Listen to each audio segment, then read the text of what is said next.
So yun mga kagala, nandito ako ngayon. Nalulula ako. May pansamantalang tulay-tulay ngayon na ginawa ito. Ayan. So yung tulay dito, nasira na talaga ng bagyong Tino. So wala nang makatawid po munang mga motor papasok doon kila nanay. So tawid muna ako, nakakalula.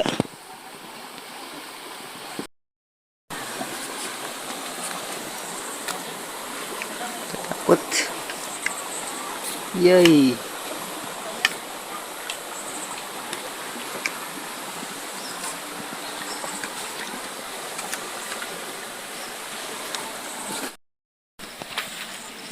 So yan yung ilog dito sa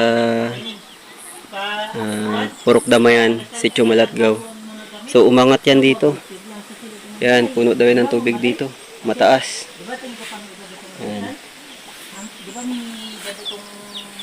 Pero hindi naman siguro malakas, pero umapaw. Tapos yung tulay doon nasira na.